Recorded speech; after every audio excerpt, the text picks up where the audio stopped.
Hello friends, welcome to our channel. ఈరోజు వీడియోలో పూరీలు చక్కగా పొంగుతూ ప్లఫీగా ఎలా రావాలి, అలాగే మనకి ఎక్కువసేపు మెత్తగా సాఫ్ట్గా ఉండాలంటే నేను చెప్పే టిప్పును ఫాలో అవుతే కనుక మనకు పూరీలు చక్కగా ప్రతి పూరి పొంగుతూ వస్తుంది, అలాగే సాఫ్ట్గా కూడా ఉంటుందండి. మరి ఈ పూరీలని ఎలా తయారు చేసుకోవాలి చూపిస్తానండి. అప్పటికప్పుడు ఇంటికి చుట్టాలు వచ్చినట్టయితే ఎక్కువగా హడావిడి కాకుండా సింపుల్గా నేను ప్రిపేర్ చేసి చూపిస్తానండి. మరి వీడియోలోకి వెళ్ళిపోదామా? నేను ఇక్కడ 4 కప్పుల గోధుమ పిండిని తీసుకుంటున్నానండి. మీరు 2 కప్పుల గోధుమ పిండి అలాగే 2 కప్పుల మైదా పిండిని కూడా తీసుకోవచ్చండి.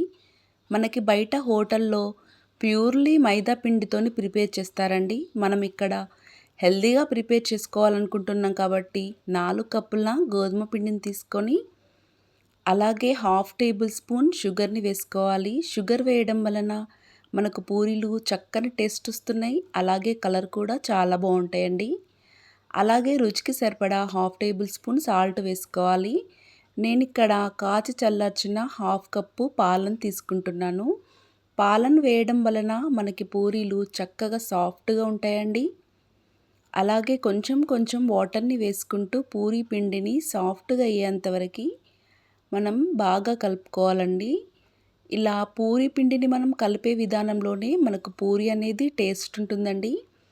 ఇలా పూరీ పిండిని చక్కగా మనం అంతా కలుపుకున్న తర్వాత ఒక 1 టేబుల్స్ వరకు ఆయిల్ వేసేసుకొని ఇలా చక్కగా మనం కలుపుకోవాలండి. ఇలా ఆయిల్ వేయడం వలన మనకి పూరీలు చక్కగా పొంగుతూ సాఫ్ట్గా ఉంటాయి.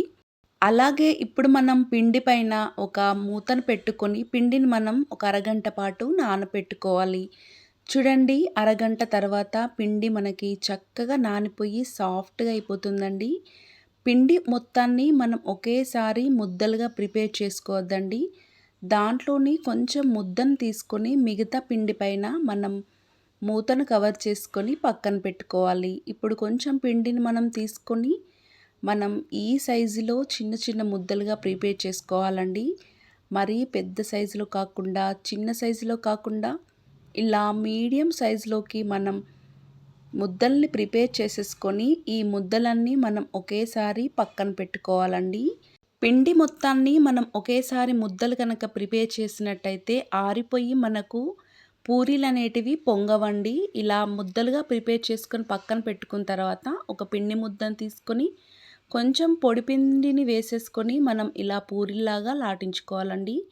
మరీ పల్చగా కాకుండా మరీ మందం కాకుండా మీడియం సైజులోకి చేసేసుకొని పక్కన పెట్టుకోవాలి. అలాగే మిగతా వాటిని కూడా ఇలా చక్కగా పూరీలు చేసుకొని వాటిపైన ఉన్న పిండిని మనం ఇలా కొంచెం తుడిచేసుకుంటే మనకు పూరీలు ఆయిల్లో వేసినప్పుడు నల్లగా అవ్వకుండా పూరీలు చక్కగా వస్తాయండి.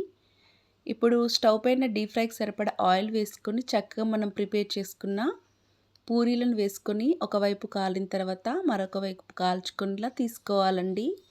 చూడండి, మనకు పూరీలు ఎంత చక్కగా పొంగుతూ ప్లఫీగా వస్తున్నాయి కదండి. ఇలా మిగతా పూరీలు కూడా చక్కగా ప్రిపేర్ చేసుకోవచ్చండి. ఒక కప్పు పిండికి మనకు 10 పూరీల వరకు వస్తాయండి. నేను ఇక్కడ 4 కప్పుల పిండికి నాకు 40 పూరీలు వచ్చాయండి.